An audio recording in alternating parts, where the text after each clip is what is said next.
Hello everyone, welcome to my YouTube channel. आज हम लोग का टॉपिक है सांप्रदायिक पंचाट और पुनः समझौता। एक ही वीडियो में हम लोग दोनों टॉपिक को समझेंगे। तो सांप्रदायिक अवार्ड क्या था और कब हुआ, किसने घोषित किया? तो देखो, सबसे पहले समझते हैं सांप्रदायिक अवार्ड को।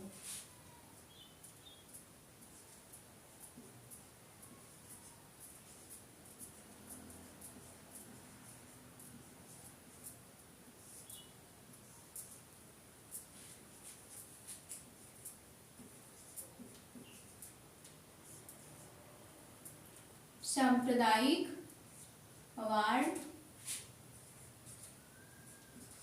व पूना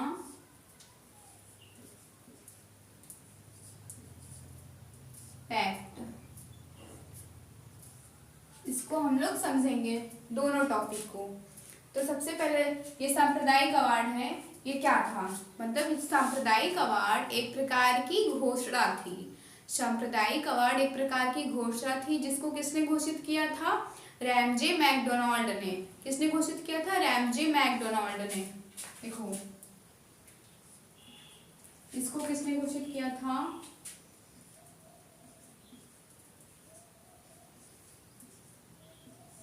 रैमजे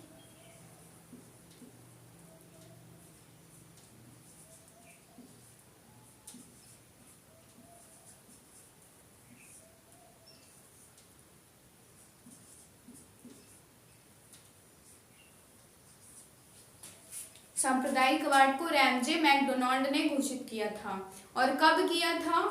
कब किया था? 16 अगस्त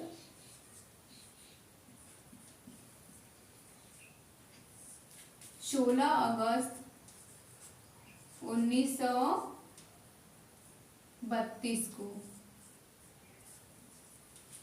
सांप्रदायिक अवार्ड को रैमजे मैकडोनाल्ड ने 16 अगस्त 1932 को किया था।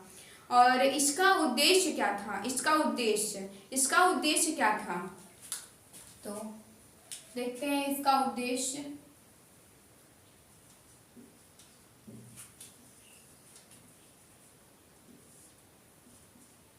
देखो, इसका उद्देश्य था भारत के सभी अलग अलग समुदायों को प्रतिनिधित्व देना। भारत के सभी अलग अलग समुदायों को प्रतिनिधित्व देना, इसका ये उद्देश्य था। भारत के सभी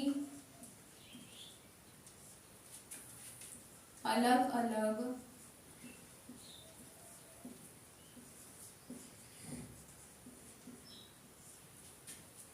समुदायों को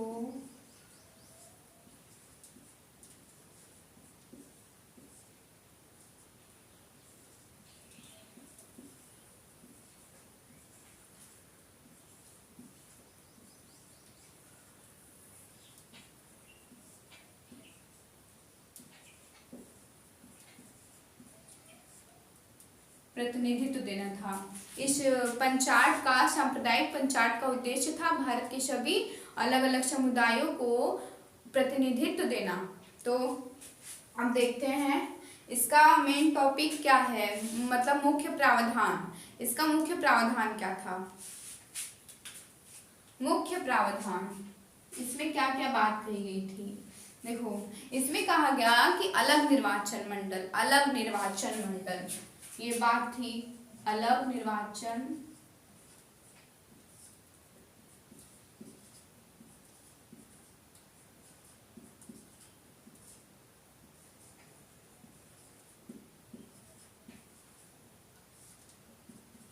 मंडल, अलग निर्वाचन मंडल, यानी कि जैसे ईसाई हो गए हैं,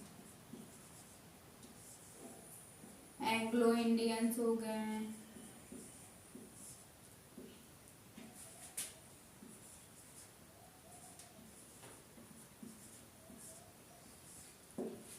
सिख हो गए,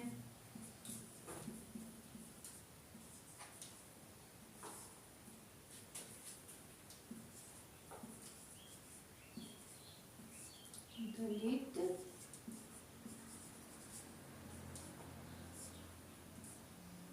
यानी कि अछूत,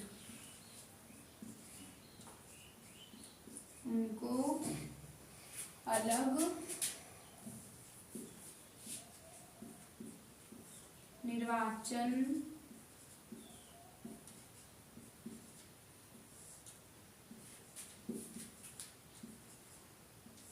मंडल दिया जाएगा।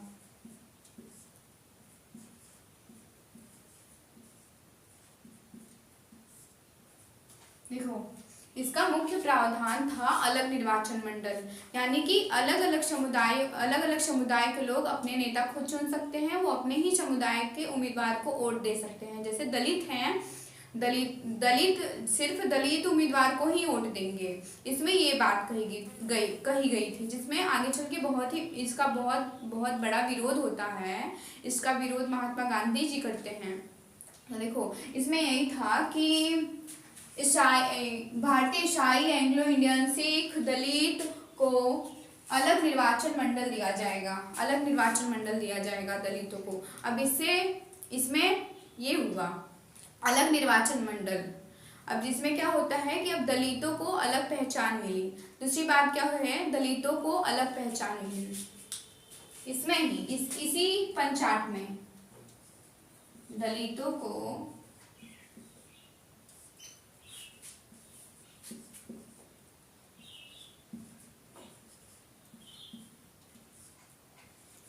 अलग पहचान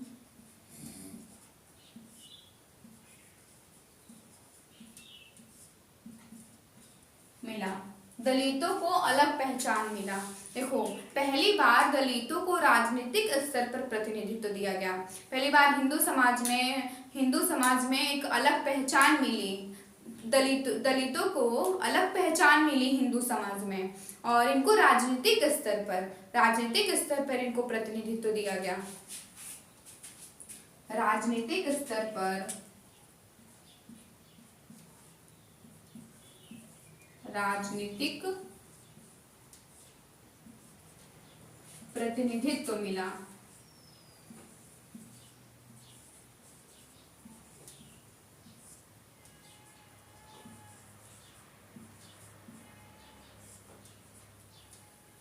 देखो, दलितों को राजनीतिक प्रतिनिधित्व मिला। और जैसे दलित चुनाव लड़ेंगे तो सिर्फ उसमें दलित लोग ही वोट देंगे। अब यहाँ पे ये हुआ, लेकिन इसका विरोध हुआ।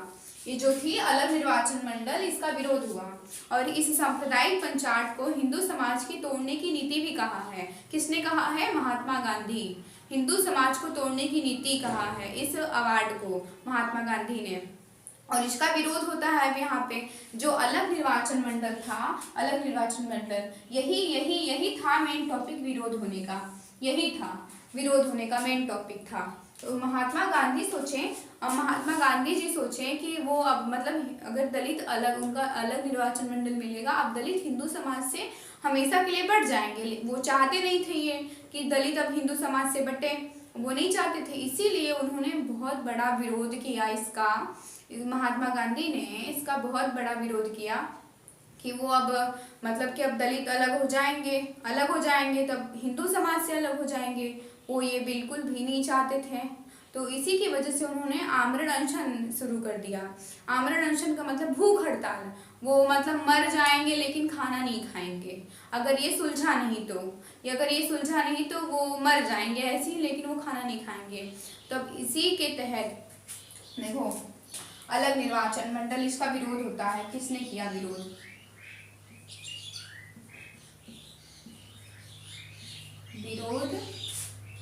कौन करता है? महात्मा गांधी करते हैं।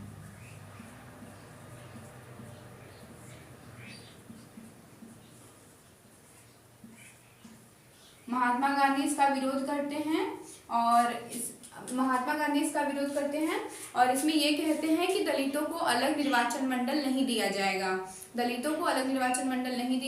वो सोचे कि हिंदू समाज हमेशा के लिए बढ़ जाएगा, और इसीलिए उन्होंने आमरण अनशन स्टार्ट कर दिया। तो आमरण अनशन कहाँ से स्टार्ट होता है? आमरण अनशन जो है, ये आमरण अनशन की बात कहाँ से लिया गया है? सांप्रदायिक अवार्ड से, सांप्रदायिक पंचाट से, जिसे कम्युनल अवार्ड भी कहते हैं। तो अब इसका विरोध हुआ। अब इसका समाधान क्या था? इसका समाधान क्या था? अब इसका समाधान होगा। अब इसका विरोध तो हुआ था, अब ये सुलझा रहा था। महात्मा गांधी आमरण अनशन स्टार्ट कर दिए थे, उनकी तबीयत भी खराब हो रही थी बिना खाना खाए हुए। तब इसका समाधान करने के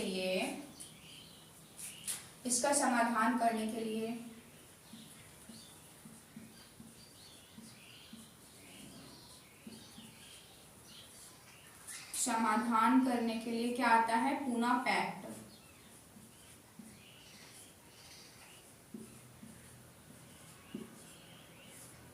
इसका समाधान करने के लिए क्या आता है? पूना पैक्ट।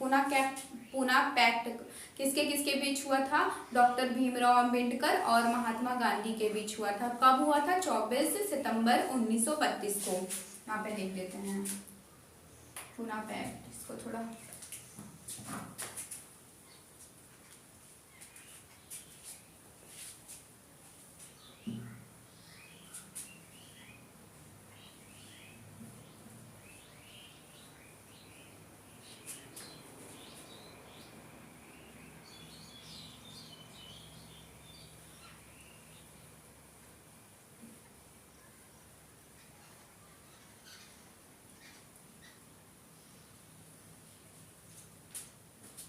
अब देखो पूना पैक्ट समझते हैं। Poona pact Poona pact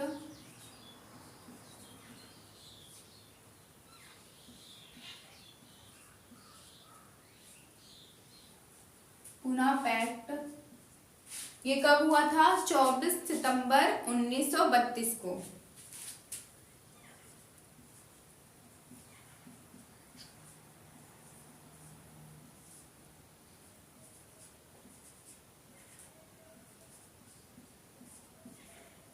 Poona pact कब हुआ था? 24 सितंबर 1932 को हुआ था। और किसके बीच हुआ था?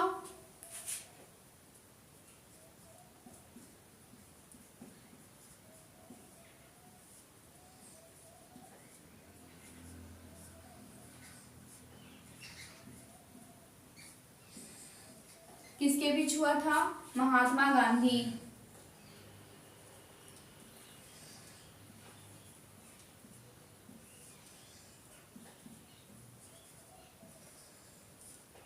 महात्मा गांधी जो कि कांग्रेस और हिंदू समाज के प्रतिनिधित्व करते थे।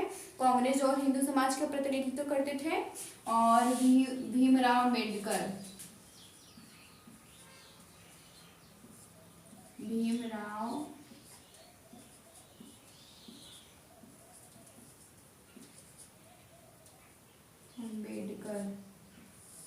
जो कि दलितों का प्रतिनिधित्व करते थे। कौन? भीमराव अंबेडकर करते थे। तो ये जो समझौता था किसके बीच हुआ था? महात्मा गांधी और डॉक्टर भीमराव अंबेडकर के बीच हुआ था। और कब हुआ था? 24 सितंबर 1932 को हुआ था। तो ये हम लोग समझे 24 सितंबर 1932 को हुआ था। और इसमें देखो क्या था, इसका उद्देश्य क्या था पुना पैक्ट का, कि जो सांप्रदायिक पंचायत में कहा गया था कि अलग निर्वाचन मंडल मिलेगा। तो इसमें इसका उद्देश्य था कि जो अलग मतलब कि दलितों को अलग निर्वाचन मंडल नहीं दिया जाएगा, दलितों को अलग निर्वाचन मंडल नहीं दिया जाएगा, ये बात कही गई। देखो अगर मान लो दलित को हिंदू समाज से अलग ना हो, गांधी जी का ये सोच था। गांधी जी का सोच था कि दलित जो है वो हिंदू समाज से अलग ना हो। और ये जो अलग निर्वाचन मंडल था इसका इसमें विरोध हुआ था और इसको रद्द कर दिया गया था। इसको रद्द कर दिया गया।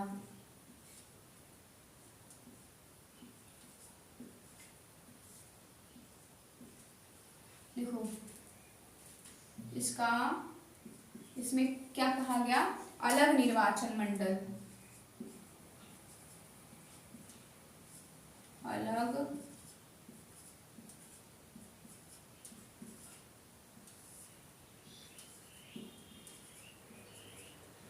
निर्वाचन मंडल समाप्त हो गया।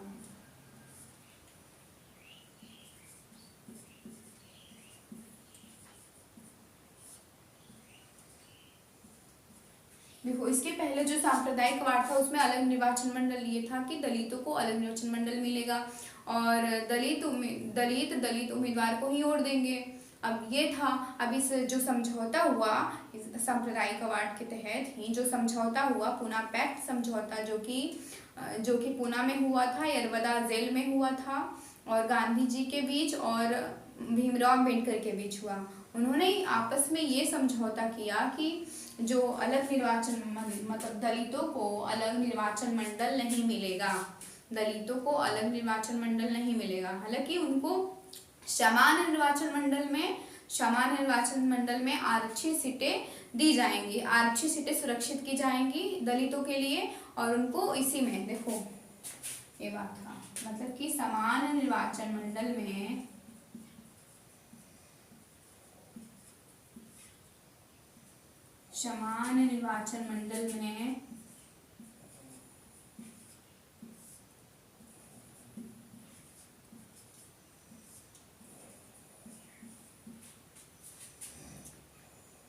आरक्षित सीटें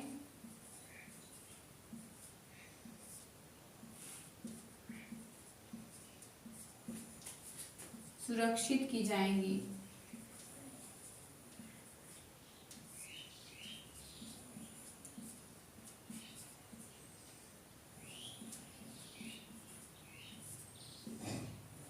देखो, समान निर्वाचन मंडल में दलितों के लिए आरक्षित सीटें सुरक्षित की जाएंगी। इसमें ब्रिटिश भारत में सीटों को 71 सीटों से बढ़ाकर 148 सीटें कर दिया गया। 71 सीटों से बढ़ाकर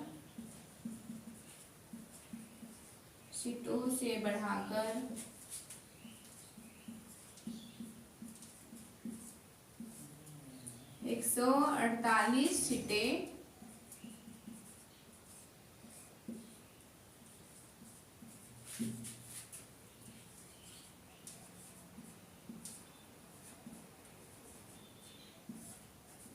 कर दिया गया। देखो, पूना पैक्ट में और अलग निर्वाचन मंडल को समाप्त किया गया है, और इसमें अलग निर्वाचन मंडल समाप्त कर दिया गया, लेकिन दलितों को राजनीतिक जो प्रतिनिधित्व मिली थी और उनको राजनीतिक प्रतिनिधित्व मिली थी, और उनको उनके लिए ये बात कहा गया कि जो दलित है वो अलग से अपना मतलब अलग से नहीं मतलब चुनाव लड़ेंगे, वो हिंदू समाज में ही रहेंगे, कोई मतलब कि फैमिली से अलग ना हो।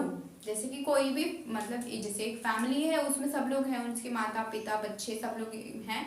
अब वो जैसे कि वो अलग हो जाता है, उसमें से एक बच्चा अलग हो जाता है कि अब मैं इस मतलब फैमिली से अलग हो रहा हूँ, तो उसमें तब मतलब उसके माता पिता मतलब विरोध करते हैं कि नहीं, मतलब ये अच्छा ठीक नहीं है कि वो अलग हो जाएं। तो गांधी जी भी ऐसे ही सोचते थे कि हिंदू समाज ना बटे। गांधी जी का इतना अच्छा सोच था, गांधी जी ये सोचते कि हिंदू समाज से ना बटे। लेकिन अब जो भीमराव अम्बेडकर भी जैसे कि बहुत ही दलितों का जैसे कि शोषण होता था, तो लेकिन अब जो भीमराव अम्बेडकर थे, उन्होंने सोचा कि अब चलो मतलब उनके बीच में ये समझौता हुआ कि दलितों के लिए अलग निर्वाचन मंडल नहीं होगा, लेकिन दलितों के लिए आरक्षित सीटें सुरक्षित की जाएंगी। जिसमें 71 सीटों से बढ़ाकर 148 सीटें भी कर दिया गया था। तो मतलब ऐसी ही सांप्रदायिक अवार्ड का मतलब ये जो समाधान होता है पूना पैक्ट से ही होता है। अब यहाँ पे समाधान हो गया था पूना पैक्ट के तहत। ये 24 सितंबर में हुआ 1932 में, और महात्मा गांधी व भीमराव अम्बेडकर के बीच हुआ, जो कि जिसमें महात्मा गांधी हिंदू समाज का प्रतिनिधित्व करते थे, कांग्रेस हिंदू समाज का प्रतिनिधित्व करते थे, और भीमराव अम्बेडकर दलितों का प्रतिनिधित्व करते थे। और इसमें जो बात कही गई कि अलग निर्वाचन मंडल इसमें समाप्त हो जाएगा, अलग निर्वाचन मंडल किसी का अलग निर्वाचन मंडल नहीं होगा, और सबका मतलब एक ही होगा, हिंदू समाज न बंटने पाए, ये कहा गया। और तब जाके गांधी जी माने थे। गांधी जी मतलब कह दिए कि गांधी जी बहुत जिद्दी थे। गांधी जी पहले बहुत जिद्दी थे कि मतलब अगर वो ऐसे कह देंगे कि खाना ही नहीं खाएंगे, उनका तबीयत खराब होने लगा था, इसीलिए तो पूना पैक्ट ही हुआ था। जब वो खाना नहीं खाएंगे तो ऐसे ही मर जाएंगे, तो इसलिए पूना पैक्ट मतलब पूना समझौता करना पड़ा था। तो अब इसमें यही कहा गया था कि अलग निर्वाचन मंडल समाप्त हो जाएगा, और लेकिन समान निर्वाचन मंडल में दलितों के लिए आरक्षित सीटें सुरक्षित की जाएंगी, जिसमें 71 सीटों से बढ़ाकर 148 सीटें कर दिया गया है। तो आई होप आप लोग को सांप्रदायिक पंचाट और पुना पैक्ट समझ में आया होगा। और ऐसे ही और टॉपिक पर वीडियो देखने के लिए लाइक, सब्सक्राइब एंड शेयर करें और कमेंट करना बिल्कुल भी ना भूलें।